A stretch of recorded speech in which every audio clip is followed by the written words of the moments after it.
Est-ce que quelqu'un a lu ce livre? Est-ce que quelqu'un connaît ce livre? Alors, Frédéric Laloux, il s'est inspiré d'une partie de la théorie de Ken Wilber, la théorie intégrale. Et la théorie intégrale, quelqu'un connaît ce livre ou Ken Wilber? Alors vous connaissez certainement pas ça, du coup, qui est vraiment le fond, l'arrière-plan, qui est la spirale dynamique, dont je vais vous parler. Et je vais faire le pont entre la spirale dynamique, qui est une théorie philosophique, psychologique de l'évolution, et l'agilité. Mais on va commencer par un petit jeu.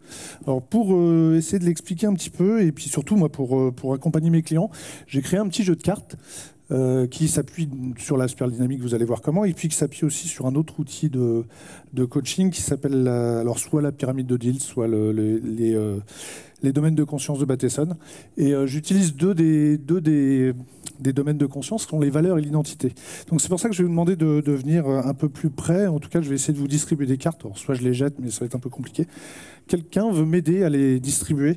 Vous allez avoir dessus des valeurs ou des identités. Et je vais vous demander en quoi ces valeurs ou ces identités, dans un premier temps, vous font écho. Est-ce que vous adhérez à ces valeurs que vous allez voir sur donc une carte par personne ou deux, enfin comme vous voulez. Je vais vous demander juste de réfléchir un petit peu de façon personnelle, à voir est-ce que ça résonne chez vous, est-ce que ça, à la limite, maison peut-être d'état par et je vais attendre un petit peu et je vais vous demander de réfléchir. Est-ce que ça résonne chez vous? Est-ce que ça vous parle?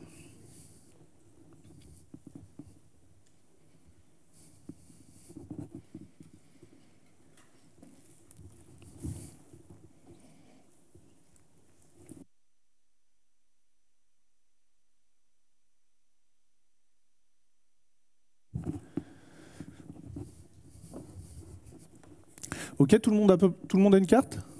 Non? Ok, donc dans un... il en manque? Oh, bah, j'ai d'autres jeux.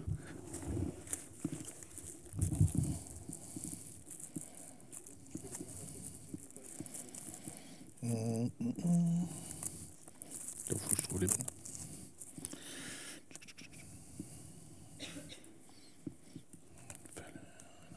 Putain, c'est mélangé.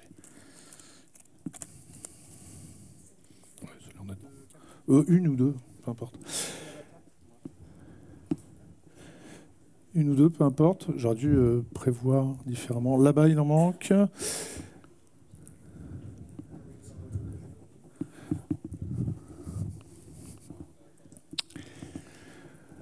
Ok, donc ceux qui ont déjà eu une ou deux cartes,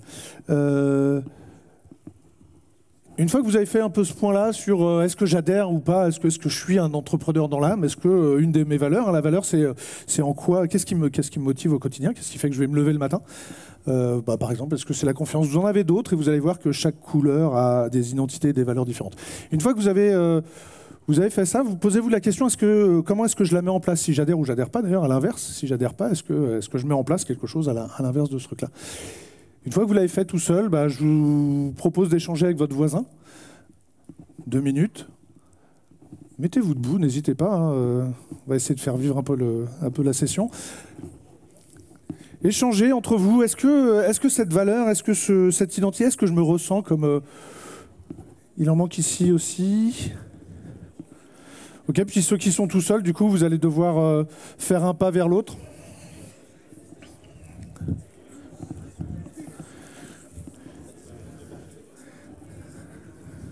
Sinon, discute sur la carte de ton voisin, c'est pas très très gênant, je me permets de tutoyer. Il en a pas non plus. Prenez la carte de devant, c'est pas un problème. Ou la carte d'à côté, peu importe. Ouais, je dois en avoir d'autres en plus. Tiens, il y en a encore. Tiens, il y a une identité. Il y a des valeurs. J'en ai encore d'autres.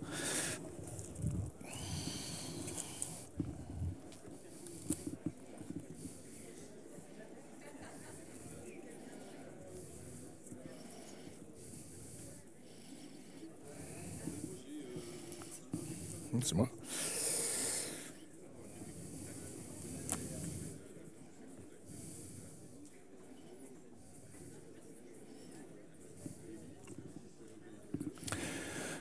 Ok, une fois que vous avez échangé à 2, échangez à 4, comme ça vous permet aussi de bouger. Quelqu'un n'en a pas?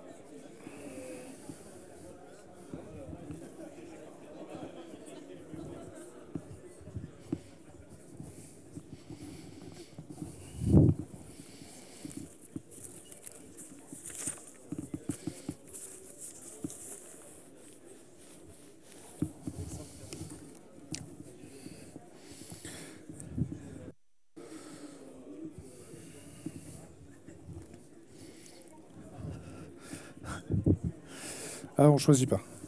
En quoi cette... Est-ce que tu es... C'est quoi que tu as comme...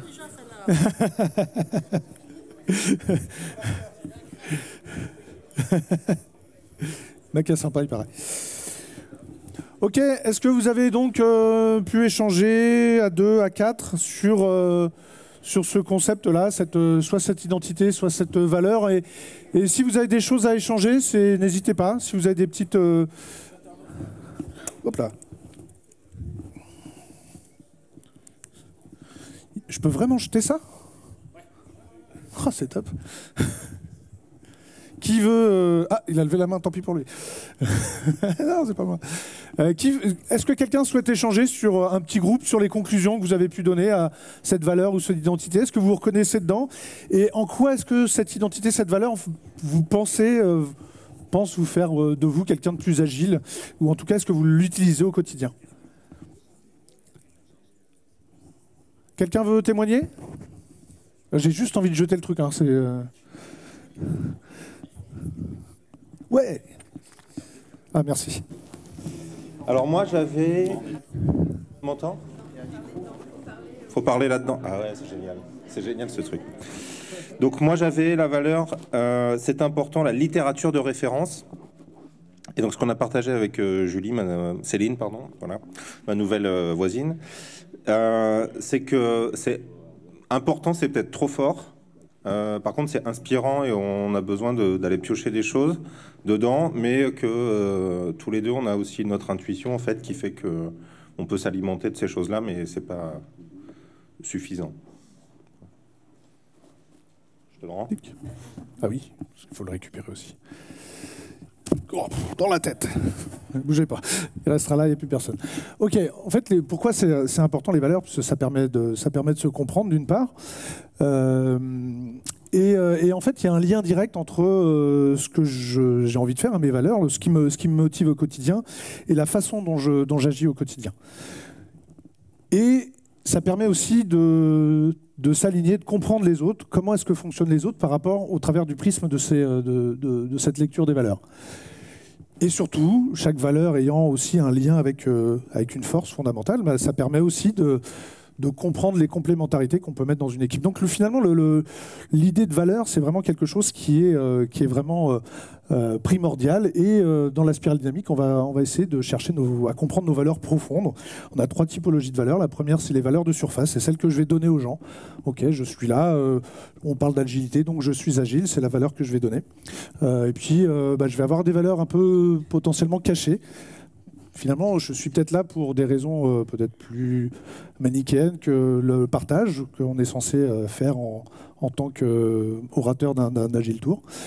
Tout ça donne des valeurs profondes et qui vont être la source de la théorie de la spirale dynamique qui a été créée par monsieur Claire Graves dans les années 50. Il a commencé à étudier ça dans les années 50. Il a fini dans les années 80, puis à son décès, ça a été repris ensuite par 2 personnes, Cowan et Beck, dont vous avez vu le livre tout à l'heure, et c'est eux qui ont donné le titre de Spirale dynamique. Ok, donc je vais vous parler de tout ça. Et là, le grand thème de Claire Graves, c'est qu'en fait, il pense que les gens ont les gens ont le droit d'être ce qu'ils sont. Et moi, je rajoute qu'ils ont certainement une bonne raison de l'être. Voilà, pour moi, c'est quelque chose vraiment d'humaniste. Et je me suis dit, mais finalement, est-ce qu'on peut être agile différemment que ce que j'imagine être quelque chose de l'agilité? Et en fait, la théorie dit que on vit en accéléré ce qu'a vécu l'humanité. Donc toute organisation, tout être humain vit en accéléré ce que l'humanité a vécu depuis qu'elle a commencé à être l'humanité. Donc en fait, on va faire se succéder des systèmes de valeurs, des visions du monde qui vont être directement liés à une nécessité environnementale. Okay, donc on va y revenir. Tout ça, ça reste assez théorique et on va rentrer un peu dans le vif du sujet au fur et à mesure. Et en fait, l'humanité a eu une succession de quêtes individuelles et collectives. Donc à chaque fois, on a eu de bonnes raisons d'être individualiste, puis d'être au contraire, de vivre pour les autres. Et en fait, donc on va chercher des réponses adaptées. Et quand ces réponses ne sont plus adaptées à notre environnement, eh ben on va changer de système de valeurs. Donc tout ça décrit donc un état statique puis un état dynamique qui est à un moment on va passer d'un état A à un état B. Donc la spirale dynamique va décrire tout ça. Et le principe c'est de transcender et d'inclure l'élément précédent. Okay, donc quand je vais passer d'un état A à un état B, bah, je vais prendre le meilleur de l'état A pour faire l'état B. Okay. Donc je vais vous parler de la spirale dynamique, vue de l'agilité. D'abord, vue de la spirale dynamique, je vais vous parler des valeurs profondes de ce code. Vous allez voir, on va parler de code de couleur, enfin bon, je vais vous faire découvrir tout ça. Je vais vous parler d'organisation et d'agilité au sens large. Ce que ça veut dire dans les équipes et ce que ça veut dire pour un manager. Okay. Donc le tout premier état de l'humanité, ça a été de chercher à survivre. Et c'est uniquement ça, l'humain, quand il a commencé à marcher, sa seule vocation, c'était de survivre. Donc on est face à un code individuel, et c'est le code qu'on appelle beige. Pour un enfant, enfin pour l'humain, pour l'individu, c'est l'identité, c'est la naissance. Donc on va naître, et puis on va avoir juste besoin de manger, dormir, et c'est tout ce qui nous intéresse. Donc ça dure quelques jours, quelques semaines, et l'œil de l'enfant a juste la distance de vision nécessaire pour aller soit trouver le biberon, soit trouver le sein de sa maman. Et il n'y a rien d'autre, hein, on ne cherche pas à être dans un groupe ou quoi que ce soit. Donc pour une organisation agile, c'est le démarrage, peut-être la prise de conscience, ou en tout cas la nécessité de changement. Donc c'est vraiment la toute première brique du changement. Et à chaque fois, je vais vous demander, je vous laisse réfléchir, est-ce que ça attire quelque chose chez vous? Est-ce que vous vous reconnaissez dans cette démarche d'agilisation, ou le fait d'être quelqu'un qui est passé à l'agilité? Alors je ne sais pas depuis combien de temps vous travaillez sous ces modes de fonctionnement-là, ou si vous avez ressenti un changement, mais en tout cas, moi, ce que j'ai vécu grâce à mon papa agile, dont je parlais tout à l'heure, c'est cette découverte-là. Je crois que j'en parle à la fin. Et pour une équipe qui devient agile, finalement, c'est juste la création de cette équipe-là. Il ne se passe pas grand-chose, il n'y a pas forcément de valeur dans les premiers temps. C'est un peu le bâton d'hélium. Hein. Au départ, il monte, on ne sait pas pourquoi, puis en tout cas, il ne se passe rien, quoi. Et pour le manager, on lui demande juste d'assurer le contexte minimum de sécurité. Et puis juste la capacité à travailler. J'ai accompagné une équipe, ils m'ont demandé de mettre en place la méthode agile. Et en fait, ils n'avaient pas de PC, l'équipe n'était pas constituée, ils n'avaient pas de salle de réunion. Donc la première étape, déjà, c'est de leur demander peut-être que ce serait bien que vos développeurs aient des PC, et des PC qui soient suffisants pour pouvoir travailler, quoi. Donc, premier code complètement individualiste, mais qui n'a pas vraiment de sens, qui n'a pas vraiment de valeur d'ailleurs derrière. Deuxième code, donc on passe d'un état individuel à un état un petit peu plus collectif. On va avoir conscience qu'on a un intérêt à vivre ensemble pour se protéger du monde extérieur. Okay, le monde de sécurité, il est lié à une tribu, à une famille, enfin à quelque chose d'assez restreint, avec des codes où tout ce qui est extérieur à la société, enfin à cette petit microcosme, est dangereux. Okay, donc, du coup, le groupe représente cette sécurité. Et en fait, il y a quelque chose de magique au travers de tout ça. Tout ce qu'on ne sait pas expliquer, on dit que c'est la magie. C'est la magie des arbres, c'est la magie je sais pas, des pierres, de la montagne, de l'eau. Enfin, il se passe des choses, on ne sait pas l'expliquer, c'est magique. Et moi, j'ai souvenir de cette agilité qui semblait magique aussi. Ça ça marche, quoi. Enfin, voilà, on ne cherche pas à l'expliquer, les gens fonctionnent bien, on commence à avoir des résultats, on commence à se plaire, on commence à avoir une bonne ambiance dans l'équipe, mais on n'a pas forcément envie de l'expliquer, ça marche. Donc, pourquoi, quoi? Et souvent, les équipes sont vite identifiables. Alors, j'ai commencé il y a une dizaine d'années et où il y avait moins d'équipes agiles dans les bureaux et on les reconnaissait parce qu'il y avait des post-it partout, il y avait des avatars, il y avait des blasons, il y avait des product box dans tous les sens. Et du coup, bah, ça créait aussi quelque chose d'assez intéressant où les managers venaient nous voir et disaient « mais il se passe quoi chez toi? Pourquoi les gens ont ce sourire en permanence ?» Bon, on ne cherche pas à l'expliquer non plus. Pardon. Et le manager, lui, son rôle à ce moment-là, ça va être de se rendre rassurant sur l'avenir. Okay, il n'a pas forcément d'autres postures que de se montrer rassurant. Alors c'est bien cette vie en communauté, sauf que en termes individuels, c'est un peu limitatif, puisque on va commencer à essayer de construire son identité. Donc la première boucle, c'est une boucle vraiment individuelle, collective, de nécessité de sécurité. La deuxième, on va commencer à chercher son identité à titre individuel. Donc c'est pour ça qu'on va avoir des grandes invasions. J'ai pris l'exemple des Vikings, mais il pourrait y en avoir d'autres. Et pour l'enfant, c'est les Terrible Two. Alors moi, j'ai 2 enfants de 2 et 4 ans. Et en fait, je pense qu'ils savent dire non. Et après ça, moi. Ils ne savent pas dire beaucoup d'autres choses. Ça, c'est à moi. Ça, c'est moi. Je fais ça. Non, non, non. Pas grand-chose. Je ne sais pas, vous avez des enfants aussi, ou vous avez eu des enfants qui avaient cet âge-là. Et puis ça revient un peu plus tard avec toujours cette recherche d'identité. Et on cherche du coup à rompre avec la tradition précédente qui disait que tout était magique autour de soi. Là, on va commencer enfin, en la limite, on s'en fout même de ce qui se passe à l'extérieur. Ce qui nous intéresse, c'est nous. Je cherche le monsieur avec les chiffres. En termes d'équipe ou d'organisation agile, c'est là qu'il va falloir commencer à mettre le courage en place. Je vous parlais tout à l'heure de cette ambiance qui régnait dans les couloirs dans mon équipe. Et en fait, ça gênait les autres, puisque du coup, ça crée une bonne ambiance, ça crée des résultats.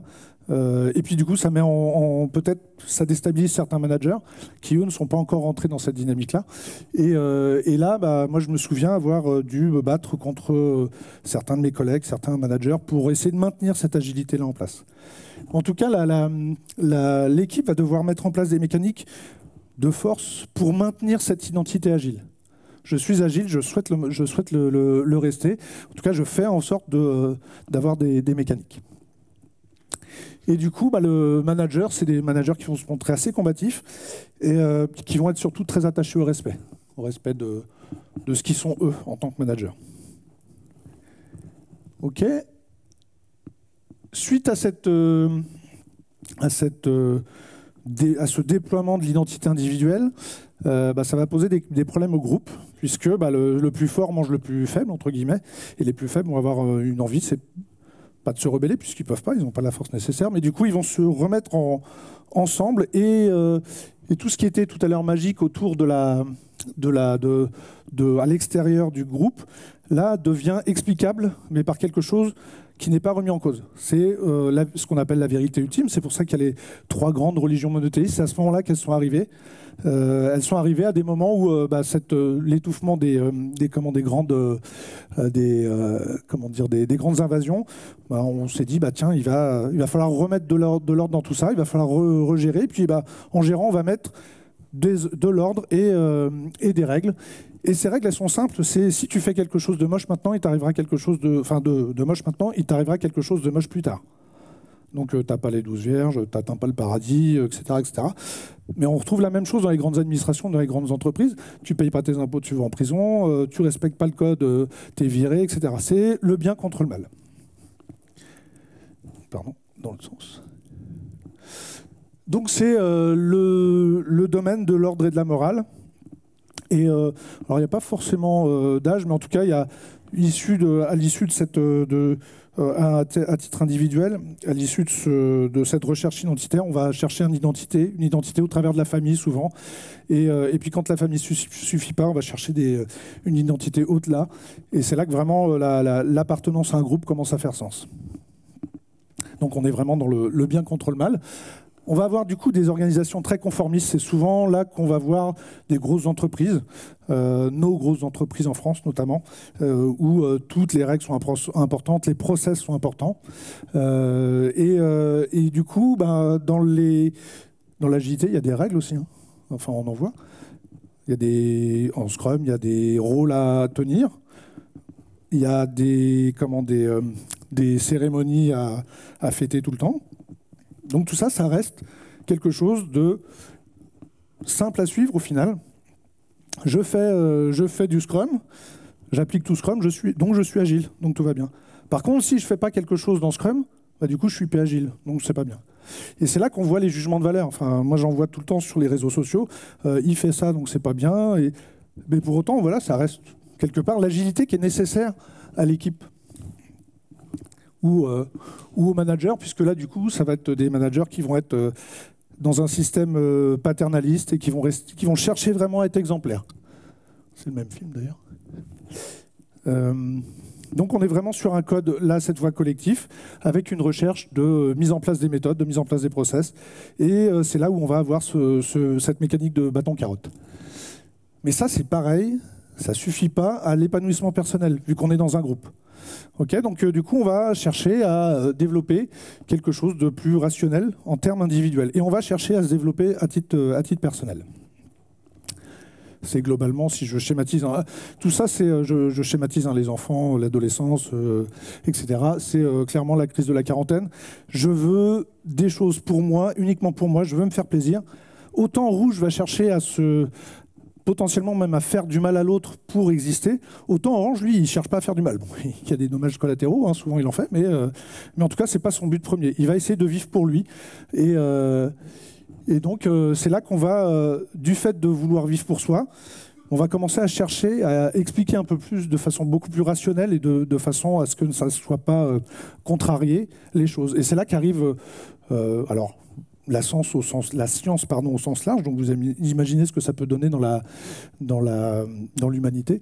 La science est arrivée, bien évidemment, il y a très très longtemps, mais voilà, tout ça n'est pas linéaire, encore une fois. Et pour une organisation agile, c'est le moment où l'organisation va chercher à s'optimiser. Elle va commencer à être critique sur ses façons de faire.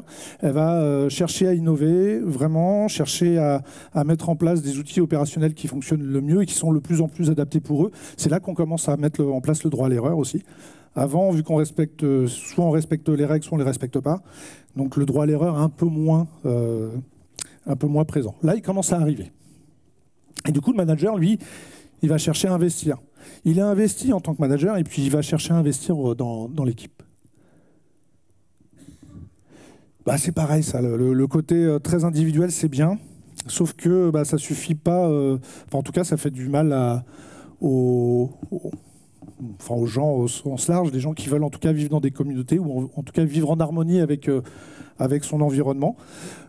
Donc c'est là qu'on commençait à arriver des principes ou des valeurs très communautaires, pas communautaristes, très communautaires. On va essayer de vivre ensemble, on va essayer d'être en soin, de faire attention à son environnement, et puis c'est là que va commencer à naître les mouvements écologistes, pardon. C'est un code qui est très humaniste, et encore une fois, on va commencer à essayer de vivre ensemble et de vivre en harmonie. C'est l'harmonie qui va arriver. Et l'organisation, la structure organisationnelle quelque chose d'agile vert serait plutôt autour des communautés, hein, tel qu'on en voit dans des entreprises qui font du streaming audio. Et c'est là qu'on va surtout arriver à des équipes autonomes et auto-organisées. On va vraiment chercher à les mettre en place. Et le manager, lui, va avoir une position bienveillante. Donc avant, il va essayer de vivre pour lui quand même. J'accompagne une personne qui me dit ouais, mais enfin moi mon manager aujourd'hui il me comprend pas parce que moi j'ai besoin de vivre dans cette harmonie là. Il faut savoir que quand on a tous les codes devant nous, par contre on va en activer les uns à la suite des autres, mais on a conscience que les autres codes existent. Donc quelqu'un qui est principalement orange sait qu'il y a du vert qui existe, mais ce n'est pas son problème. Donc ce manager là auquel je pense, enfin cette personne auquel je pense, qui est vraiment fondamentalement dans l'envie de partage, dans la nécessité, puis le besoin de prendre en compte les autres, lui s'en fout complètement. Du coup, cette personne-là, elle est aussi dans le je m'en fous complètement. Et puis elle finit sa phrase en me disant et en plus il a une Porsche.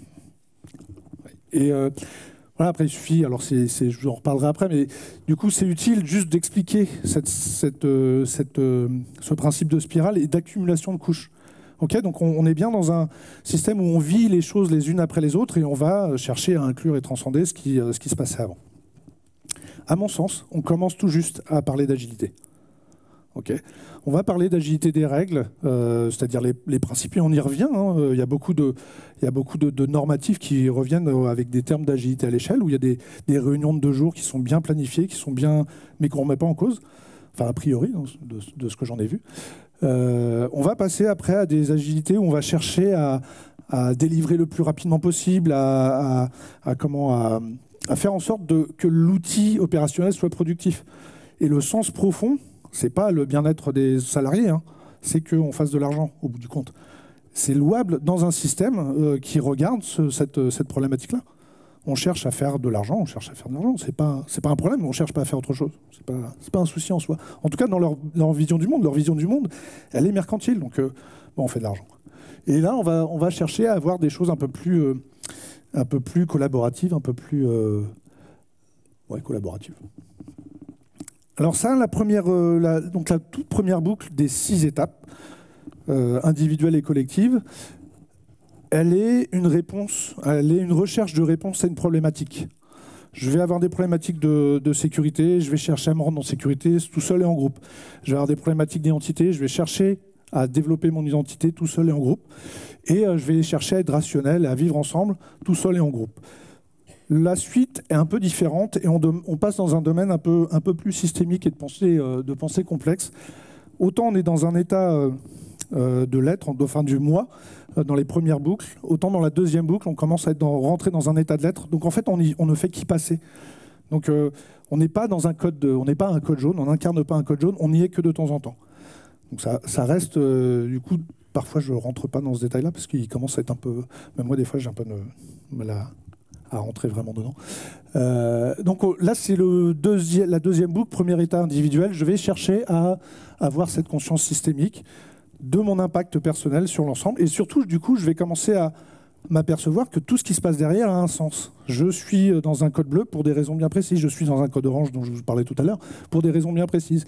Du coup, l'organisation va chercher à apprendre de tout ça, va essayer de positionner le curseur au bon endroit. Donc on va avoir des organisations qui sont dites apprenantes. Et l'équipe se pose même plus de questions. Elle a des comportements agiles, point. Et elle a le bon comportement agile au moment où elle en a besoin. Et le manager devient... Alors, je n'ai pas trouvé d'autres termes que ça, un manager coach. J'ai mis Nelson Mandela parce qu'en fait, je crois que c'est Beck qui a été... Nelson Mandela a demandé à Beck de l'aider pour sortir de l'apartheid.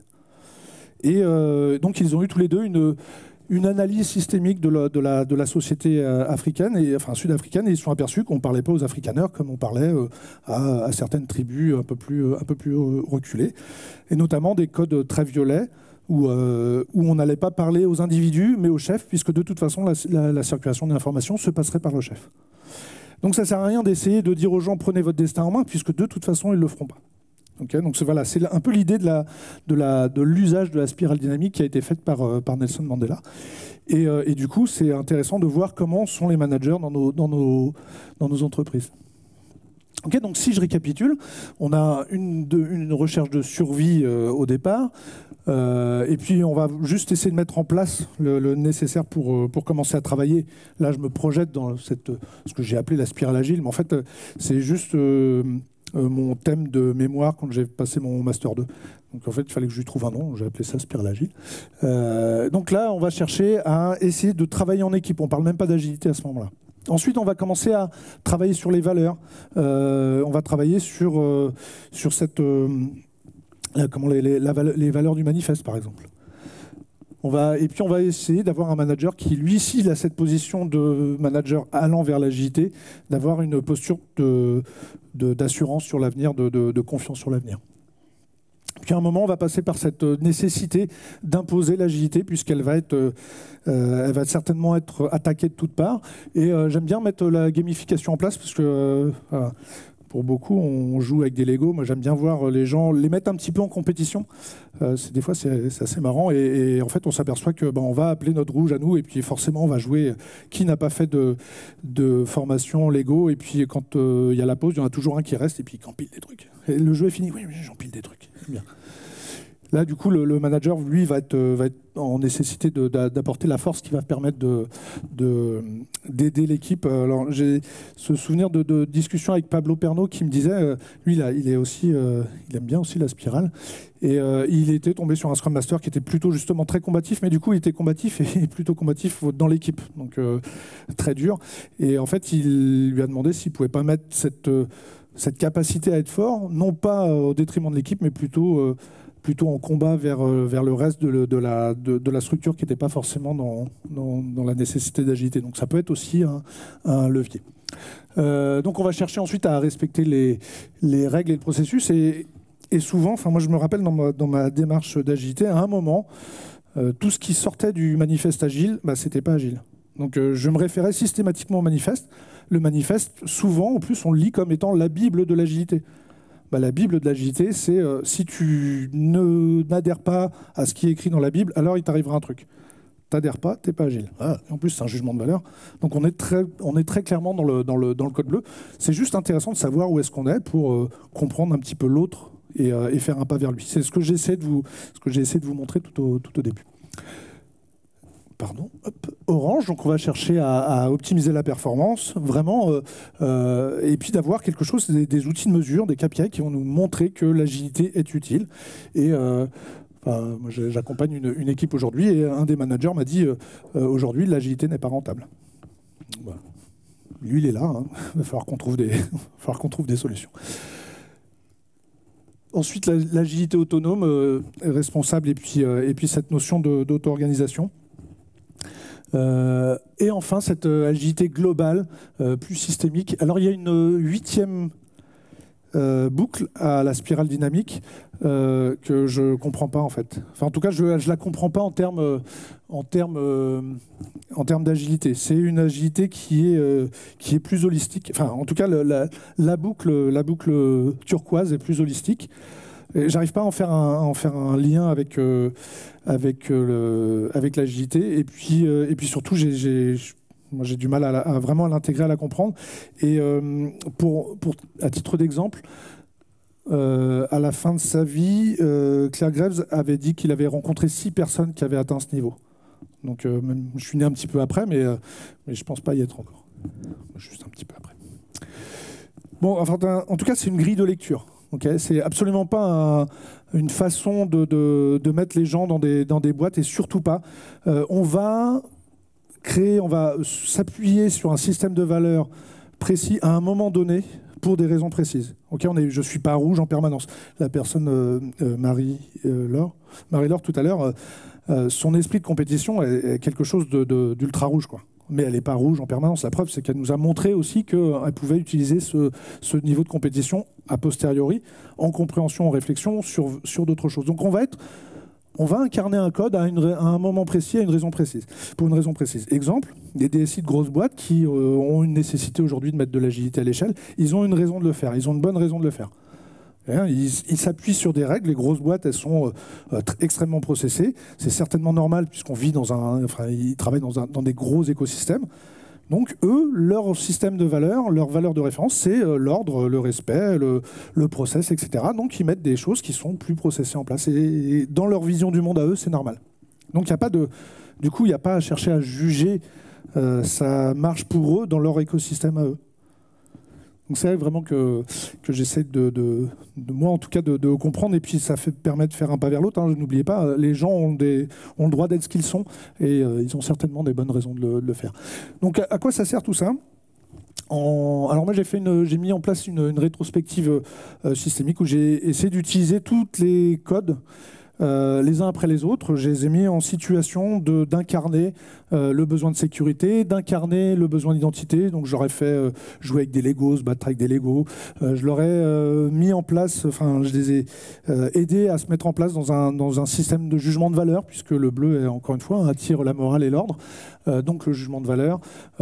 Pourquoi ils vont essayer de travailler sur l'optimisation de leur façon de travailler pour être plus rentable, pour être plus efficient, puis essayer de travailler sur cette façon quels sont les modes de collaboration, comment est-ce qu'ils vont travailler. Et franchement c'est assez bluffant, ça marche quand même bien. Et alors c'est des rétrospectives plutôt au niveau stratégique et plutôt d'une journée, c'est pas forcément ça en une heure, c'est juste pas possible.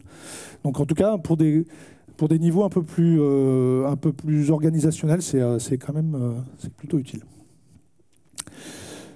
Ça permet aussi de comprendre son environnement et de se synchroniser avec lui. Je suis dans une structure qui a plutôt une démarche bleue, plutôt une démarche orange. Est-ce que je vais plutôt utiliser des codes plutôt bleu, plutôt orange? Par exemple, la personne avec qui avait ce souci avec son manager, je lui ai suggéré d'essayer de lui parler en termes de performance, en termes d'argent, en termes des choses, d'optimisation, etc. Visiblement, les relations sont un peu meilleures maintenant. Elle arrive en tout cas à communiquer avec lui. Elle a trouvé le canal. Alors, il y en a plein, des méthodes de synchronisation, mais ça marche aussi, ça marche pas mal. Ça permet de s'interroger et de s'aligner sur les valeurs, de définir ses valeurs. Et c'est pour ça que j'ai créé le jeu au départ. L'idée, c'était de lier les comportements. Donc, Bateson, c'est mon environnement, mon comportement, mes forces. Donc, ce que je fais au quotidien et ce que j'imagine être. Mes valeurs, parce que ce qui me motive et j'imagine être. Et après, il y a une sixième du coup étape qui est l'appartenance. Mais ça, je ne l'utilise pas puisque c'est très, très personnel finalement. Et j'essaye de mettre en valeur avec des couleurs ce qui est du comportement quotidien, de ce qui est des valeurs ou de ce que j'aimerais faire. C'est-à-dire que un manager qui va avoir son bureau fermé en permanence, sa machine à café pour surtout pas sortir de son bureau et qui me parle de collaboration, de systémie, j'essaie de lui montrer que potentiellement il y a des écarts. Quand on va parler de suivre absolument des règles, et qu'on ne met pas on va pas chercher à les bouger, on n'est certainement pas dans l'innovation et dans le droit à l'erreur. Okay, donc ça permet, je leur demande de dire ce qu'ils font, dire ce qu'ils pensent être et puis ce qu'ils aimeraient être. Et ça permet aussi d'avoir une notion de, je crois que c'est après, d'avoir une notion de projection. Et du coup, ça permet aussi, c'est un truc que j'aime bien faire, c'est, moi si je suis là ou si les orateurs sont là, pourquoi est-ce qu'ils sont là? Okay, et on va chercher la raison profonde du pourquoi on fait ça. Est-ce que j'ai besoin d'être en sécurité ou en tout cas de me rassurer du fait que je vais vous parler de quelque chose auquel je crois? Ou au contraire, est-ce que j'ai besoin d'avoir des feedbacks et puis de me rassurer au travers de des interactions que je vais avoir avec vous, pardon. Ou est-ce qu'au contraire, je pense absolument que cette théorie, c'est la meilleure qu'il y a jamais eu et je suis là pour vous convaincre de l'utiliser en permanence? Ou au contraire, j'ai trouvé que c'était une méthode et je pense que vous auriez tort. Si vous ne l'utilisez pas, je pense que ça ne va pas marcher. Ou alors, vu que je suis coach consultant, est-ce que je m'assume comme consultant et là, le jeu, j'en ai 12, je vais essayer de vous les vendre. Ou au contraire, j'ai juste besoin de partager avec vous parce que c'est mon ADN finalement. Ou en tout cas, je vis tout ça comme un tout et puis j'essaye de faire en sorte de jouer entre guillemets avec tout ça. Donc, les orateurs, les participants, je vous demande aussi, de façon introspective, de vous poser ces questions-là. Pourquoi je suis là? Qu'est-ce qui m'anime au plus profond de moi? Et qu'est-ce que je fais qui est en cohérence ou pas avec ma façon de faire? J'ai rencontré une personne qui s'appelle Yann Cano, qui a écrit Voyage en spirale dynamique, qui est une personne qui accompagne, qui est un thérapeute, un psychothérapeute, et qui accompagne avec la spirale dynamique, avec d'autres outils bien évidemment, mais en tout cas avec celui-là, et puis il m'a posé 2-3 questions qui m'ont un peu interloqué. Et lui, il parlait de nettoyage de la spirale. C'est-à-dire que tous ces codes que l'on va mettre les uns après les autres, il faut savoir que si jamais on n'a pas un bon code rouge dans une équipe, quelqu'un qui va être plutôt en force, c'est qu'il y a un déséquilibre quelque part. Lui, il m'avait posé une question sur un de mes codes, notamment, qui m'a vraiment déstabilisé. Et puis, je suis rentré à la maison très content de moi en disant « ça y est, j'ai résolu mon problème ». parle pas puisque je vous ai posé la question juste avant, donc je vous laisse imaginer lequel. Mais en tout cas, l'importance potentiellement de voir une équipe qui va, au travers du jeu, ne pas du tout poser une de ses couleurs. Ça peut être intéressant de savoir pourquoi elle ne le vit pas au quotidien. Et notamment, vu que je vous ai parlé de l'agilité qui commence dans le vert, l'agilité, le vert, n'a pas conscience du tout qu'il a eu besoin de tout le reste pour devenir vert et a une tendance à renier tout ce qu'il a vécu avant. Et notamment le rouge, parce que le rouge c'est moche, c'est l'ego, c'est très très très vilain. Et le vert ne comprend pas non plus le système d'argent, ne comprend pas vraiment non plus des systèmes d'ordre et de morale, etc. Donc tout ça c'est moche. Bon, c'est quand même qu'il a fallu inclure et transcender tout ça pour y arriver. Et du coup, si une équipe n'a pas vécu quelque chose, n'a pas une couleur qu'elle a activée ou qu'elle a vécu, qu'elle a expérimenté, il va se passer quelque chose qui ne marche pas bien. Encore une fois, on est dans une grille d'analyse systémique. On ne cherche pas à résoudre le problème, on sait juste qu'il y a un problème et que potentiellement il se situe par là. Et les systèmes de solution focus, par exemple, ne vont pas chercher à régler le problème. On va se projeter dans un imaginaire, dans un objectif rêvé, et puis on va essayer d'y aller. Je ne sais plus combien j'ai de temps. Ok, donc par exemple, il faut encore une fois aller chercher. Est-ce que les équipes vont avoir cherché à aligner les valeurs? Est-ce qu'ils ont la capacité de se normer? Est-ce qu'ils ont la capacité de convaincre, de partager, etc. Donc, comme je vous disais tout à l'heure, toute cette pratique-là, enfin ces valeurs-là, vont accompagner des forces spécifiques. Donc, l'intérêt, c'est aussi de comprendre que potentiellement, on a des forces. Donc, je vais essayer de vous les passer. Pareil, la bienveillance est une force, la performance en est une autre, etc. Et comment est-ce qu'on constitue une équipe avec toutes ces composantes-là qui vont être nécessaires? Encore une fois, je vous disais, la spirale dynamique, c'est quelque chose de dynamique, d'où son nom. Et on va travailler sur les transitions, et les transitions sont expliquées et sont quelque part compréhensibles. Si on commence uniquement à regarder, il va y avoir des choses qui vont se passer. Et souvent, les passages d'un code à un autre, vu qu'on passe d'un code individuel à un code collectif, ou d'un code collectif à un code individuel, pour passer à ça, il va falloir reculer d'une étape. Donc je passe par exemple d'un code bleu pour aller au code orange, vu que c'est un code individuel. Je ne vais pas trop comprendre comment ça se passe, donc je vais reculer et je vais être en rouge pour pouvoir passer à l'orange. Tout ça est détaillé dans la théorie. Et du coup, c'est intéressant de voir comment se positionne une équipe dans ces transitions. Ok, elle a envie de changer. Par contre, vous savez qu'elle va passer par quelque chose peut-être d'un repli sur soi de façon unitaire, puisque le changement est forcément dangereux par nature. Ça permet aussi pour un coach, que ce soit coach agile ou autre, en tout cas de pouvoir définir des objectifs de changement. Encore une fois, moi je le gamifie. Je demande aux gens d'utiliser les cartes et de leur demander ce qu'ils ont envie de faire demain. Et ça permet de mettre des verbes, de mettre c'est fini. Voilà, donc vu que c'est fini. Quand ça commence. Quand c'est fini, c'est fini. Et encore une fois, je tiens vraiment à cette phrase. Et lui, il rajoutait, je ne l'ai pas mis, mais il rajoutait, mais nom de Dieu, les gens ont le droit d'être ce qu'ils sont. Et vraiment, je pense qu'ils ont une bonne raison d'être. Merci à vous.